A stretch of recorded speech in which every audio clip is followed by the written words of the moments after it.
Teman-teman, IHSG sudah melalui minggu ketiga bulan Mei. Tetapi fenomena sell in Mei masih berlanjut ya, sehingga IHSG ini masih cukup tertekan.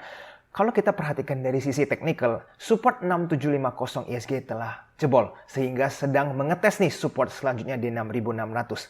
Harapannya adalah IHSG akan bertahan nih setelah bulan Mei di atas angka 6600. Dan teman-teman, kalau itu terjadi rebound di support 6600, siap-siap buat para trader untuk mengambil posisi.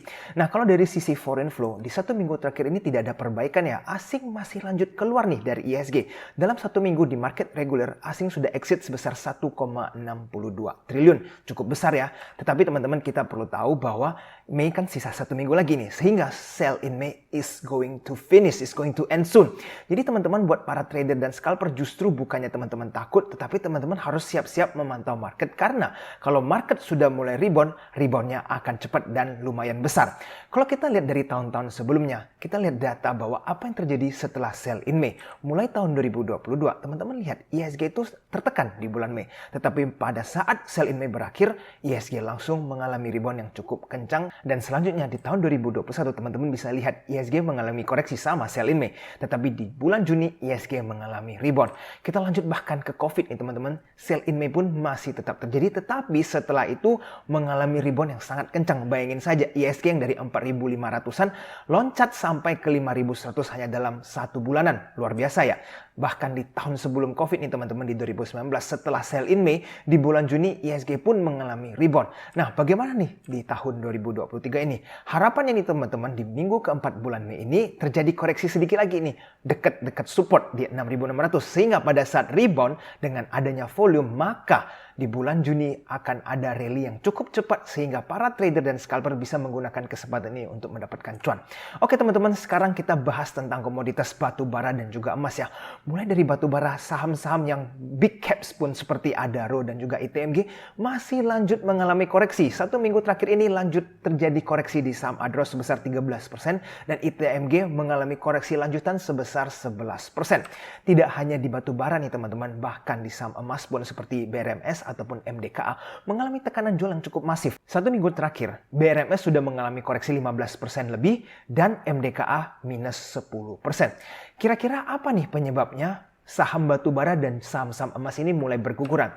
Itu karena harga komoditas batubara juga masih angsur-angsuran amblas. Bayangin saja pada saat video ini dibuat, harga batubara sudah di bawah 180, sudah mencapai 162, dan tren ini kemungkinan kalau berlanjut bisa mencapai 150. Dan kalau nanti harga batubara sudah bergerak di bawah 150, maka saham-saham batubara akan lanjut koreksi karena harga sekarang ini price in di kisaran 150 sampai 180. Lalu untuk harga emas juga mengalami koreksi ya, di mana harga psikologis 2000 sudah tembus, dan pada saat video ini dibuat harga emas sudah mencapai 1977. Wajar saja sentimen di sektor emas mulai terjadi koreksi. Jadi kalau menurut saya untuk saham emas maupun di saham batubara untuk sementara ini jangan dibeli dulu, atau kalau teman-teman yang sudah punya barang, make sure untuk cut losses kalau memang sudah rugi ya. Karena kalau teman-teman mereka lanjut koreksi dan harga sahamnya ikut terjun bebas, kerugian teman-teman bisa semakin besar. Nah teman-teman masih ingat kan video sebelumnya bahwa saya memberikan analisa yang cukup detail seputar MDKA. Videonya masih ada, teman-teman boleh nonton. Waktu itu saya memberikan sebuah insight ya dari 3 sudut pandang, FA, TA, dan bandarmologi. Dan teman-teman bisa lihat satu minggu terakhir harga MDKA sudah lanjut koreksi sebesar 10%.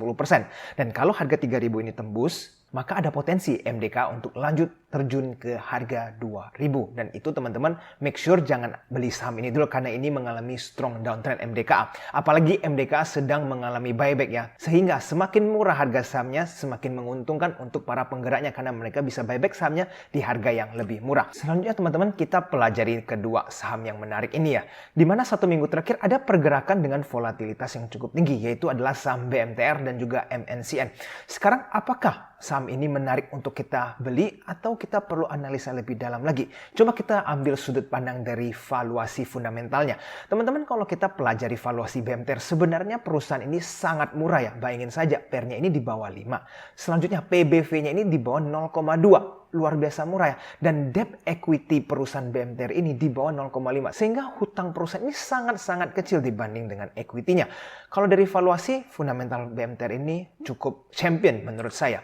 Kedua, kalau kita lihat yang MNCN, di mana kalau dari segi PER juga masih murah ya, di bawah 4, dan juga PBV di bawah 0,5, tergolong masih murah. Dan debt equity-nya lebih kecil lagi nih teman-teman, sebuah perusahaan yang mempunyai debt equity 0,08. Yes, itulah MNCN. Sehingga teman-teman, kalau dari sudut fundamental, itu tidak ada masalah dan kedua saham ini memang very undervalue kalau dibilang ya. Nah, tetapi kenapa saham ini masih sideways atau bahkan semakin murah? Karena ada satu hal yang mereka tidak lakukan, yaitu membagikan dividen untuk para investornya. Kalau teman-teman lihat track record BMTR dan juga MNCN, padahal profit mereka itu tebal, tetapi mereka tidak konsisten membagikan dividen setiap tahun.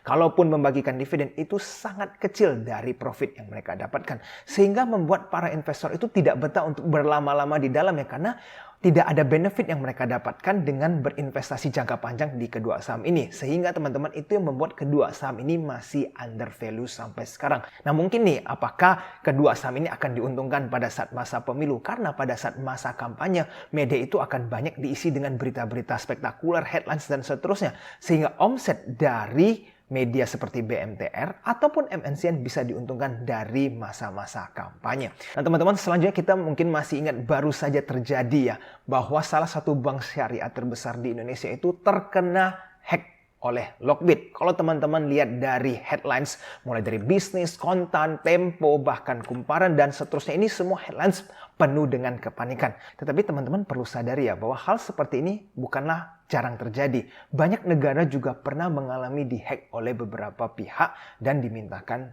uang tebusan. Sehingga fenomena ini memang disayangkan sih terjadi di Indonesia, tetapi ini bukan sesuatu yang pertama kalinya terjadi. Teman-teman, kalau kita lihat dari segi harga, BRIS itu pada saat mulai panik ya ditemukan berita seperti ini, BRIS memang terjun bebas. Padahal dia itu sedang asik rally ya, ingin tembus 1.800, tetapi keluarlah berita buruk, langsung BRIS sempat jebol di bawah 1.600 hanya dalam waktu beberapa hari. Oke, coba kita perhatikan pergerakan harga BRIS lebih detail lagi. Di tanggal 15 sampai tanggal 19 pada saat fear atau berita yang jelek itu bermunculan, apa yang terjadi dari sisi broker summary?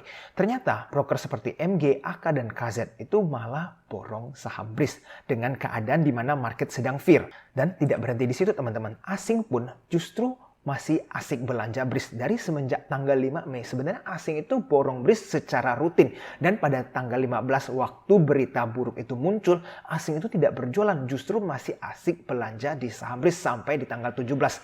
Baru saja di tanggal 19 ada penjualan dan itu pun dengan dana yang tidak terlalu besar. Bagi teman-teman yang tertarik dengan saham yang satu ini, coba teman-teman perlu perhatikan untuk 1-2 minggu ke depan ya. Jika asing masih lanjut belanja di saham yang satu ini, maka teman-teman ada kesempatan untuk entry. Tetapi kalau asing mulai berjualan, nah di situ teman-teman perlu sedikit waspada. Dan kita perlu memastikan bahwa jangan belanja di atas harga MG. Kalau teman-teman lihat dari 1 minggu terakhir ya, dari tanggal 15 sampai tanggal 19, average price MG itu 1.660. Begitu juga dengan average price AK dan KZ, mereka tidak terlalu tinggi. Tetapi yang perlu kita waspadai adalah MG mempunyai barang 26M. Dan kalau mereka adalah scalper, berarti mereka ini sudah bisa exit dengan cuan. Karena average price mereka kan di 1.660.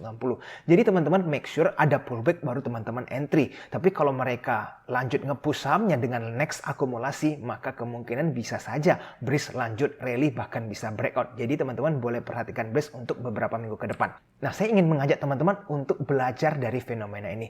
Jika sebuah berita memunculkan headlines yang negatif, belum tentu saham itu akan terus-menerus terjadi koreksi ya. Kita harus pelajari broker summary-nya lebih dalam lagi. Apa yang terjadi di behind the scene of the candlestick ya. Kita jangan serta-merta lihat sebuah berita lalu panik, akhirnya jual sembarangan. Tahu-tahu saham BRIS rebound. Bayangin kalau teman-teman sell di pucuk bawah, lalu tiba-tiba saham BRIS rebound. Kan teman-teman baru saja mengalami loss yang tidak diperlukan. Jadi teman-teman, pastikan teman-teman belajar analisa bandarmologinya lebih dalam lagi. Nah teman-teman, berikutnya kita pelajari ya. Berita ini cukup besar di mana Carl Icahn, yaitu seorang legendaris investor, itu baru mengalami kerugian yang cukup besar ya, $9 triliun.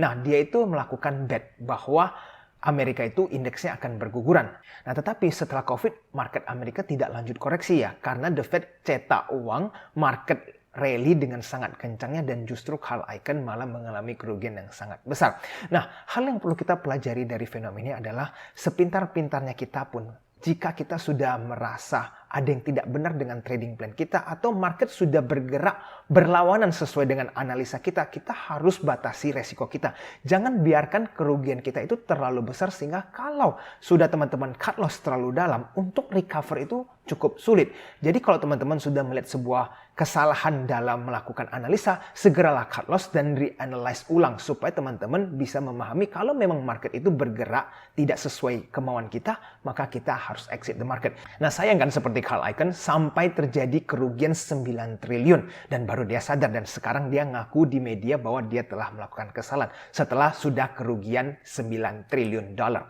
Nah, teman-teman, bagi para penonton AG Invest nih yang terus ingin belajar tentang saham dan juga dunia finansial, make sure ya untuk terus belajar bersama AG Invest di Clubhouse setiap hari Minggu jam 8 malam. Teman-teman bisa langsung klik linknya di kolom komentar di bawah dan itu semua free.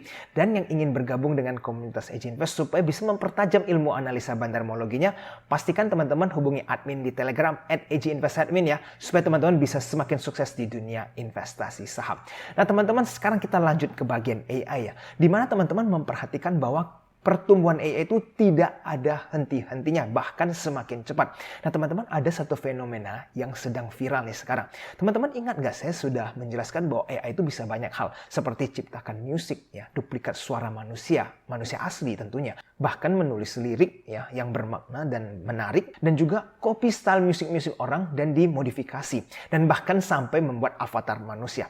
Nah, teman-teman, saya ingin menunjukkan di video ini bahwa sesuatu yang bisa dilakukan oleh AI jika dikelola dengan baik oleh manusia bisa menghasilkan seperti ini. Teman-teman, coba nanti teman-teman nonton di YouTube ya. Sebuah lagu dibikin oleh seseorang menggunakan full AI ya. Suaranya itu kedengaran seperti suara Drake, padahal itu AI yang ciptakan. Liriknya juga diciptakan oleh AI, musiknya pun bahkan diciptakan oleh AI dengan mempelajari track record Drake itu bikin lagu seperti apa, dia bisa menciptakan lagu baru yang stylenya seperti Drake. Nah, teman-teman penasaran hasil lagunya seperti apa? Yuk, coba kita lihat yang satu ini. Saya akan putar supaya teman-teman langsung bisa mendengar seperti apa resultnya.